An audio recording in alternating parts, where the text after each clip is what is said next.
Bonjour Jean-Denis. Bonjour Pascal. Donc aujourd'hui on est avec Jean-Denis pour vous présenter les produits Get, en fait le produit Ericsson Pro et SXM Pro.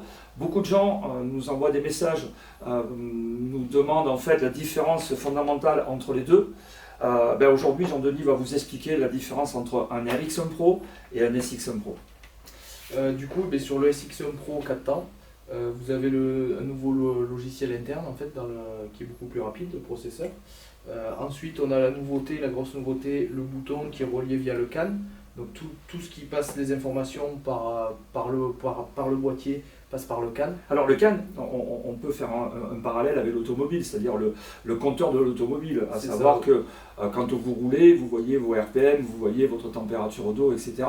Donc cette technologie qu'on a utilisée chez Get, c'est une technologie qu'on utilise dans l'automobile depuis longtemps et dans la moto également, de façon à pouvoir, je dirais, envoyer l'information que reçoit le boîtier de la part du moteur directement sur des composants. Directement sur les composants, notamment le nouveau bouton.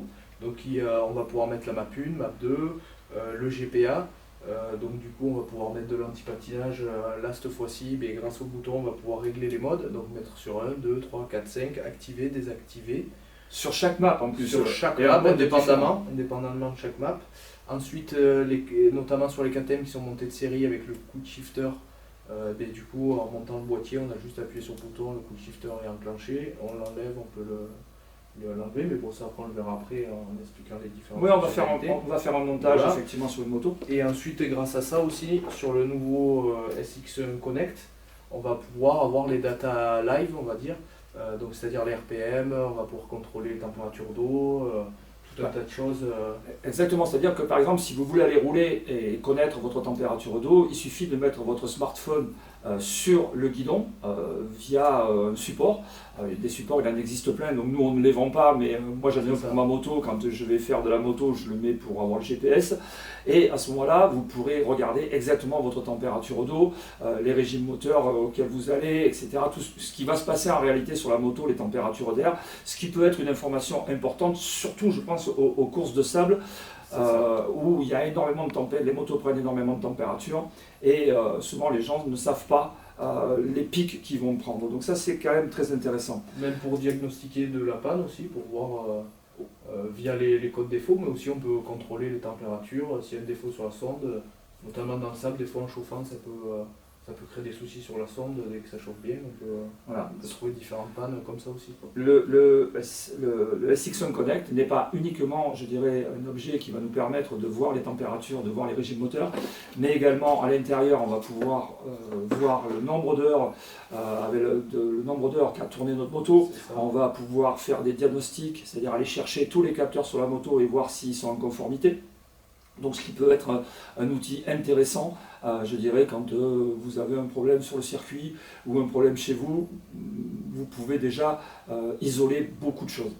Ça, voilà. Les plans d'entretien aussi, on peut faire les plans d'entretien sur la moto. Bien sûr, il y a un reset partiel du nombre d'heures en fait. C'est ça, ouais. Vous pouvez faire vos plans d'entretien, c'est vraiment intéressant pour ça. Et aussi le TPS à contrôler. Bien entendu. Être sûr que votre TPS soit bien calibré. Alors TPS, ce nom barbare qui veut dire Throttle Position Sensor.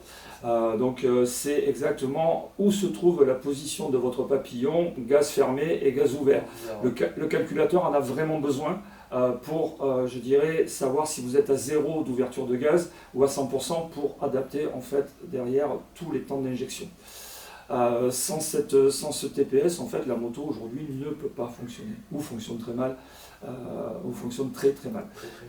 Donc la grosse différence finalement avec celui-là, c'était avant pour actionner le traction control, on avait besoin de ce petit losange qui maintenant est devenu gris. Et pourquoi il est devenu gris? Parce que là on travaillait à 1 mégabit et maintenant on travaille à 0,500. Donc la vitesse d'information n'est pas du tout la même. C'est pour ça qu'on les a différenciés en couleur. Et on ne pouvait pas sélectionner sur la map 1 par exemple un traction control à 10 et sur la map 2 un traction control à 5. On était bloqué là-dessus, c'est-à-dire qu'on pouvait sélectionner la force d'application du traction control, mais on ne pouvait pas faire deux maps avec deux traction control différents. Donc C'est ça. avec le SX1 Pro, maintenant c'est possible. C'est indépendant de chaque map et aussi le loge control, le réglage du loge control aussi qu'on peut régler directement. Directement avec le bouton. Alors, le losange, on nous a souvent dit, c'est un compte-tour. C'est vrai et c'est faux. C'est-à-dire que quand on le met en mode race, il devient simplement, je dirais, un indicateur de position de notre traction control. Par contre, en mode training, il devient un shift light, c'est-à-dire qu'il va aussi vous indiquer à quel moment vous allez pouvoir passer votre vitesse pour que votre moto ait le maximum de force. C'est-à-dire que voilà, souvent, tu vas nous expliquer, mais on a une puissance et un couple. Et donc le shifter, enfin le shift light fonctionne comment finalement? En fait, on vient prendre la puissance maxi et le couple maxi de la moto, donc suivant les motos ça varie. Donc ça après on le voit au banc de puissance. Et en fait on vient adapter nous au mieux pour nos pilotes la plage de régime idéale où il y aura le plus de puissance et de couple pour pouvoir partir au départ le plus vite possible, quoi. Alors ça on le voit souvent avec les pilotes de 125 qui sortent du 125 et qui attaquent le 4 temps. Et ils ont tendance à aller souvent au rupteur. C'est ça. Et donc ça c'est une aide qui peut véritablement, je dirais, être efficace pour leur apprendre à maîtriser la plage d'utilisation de leur moteur.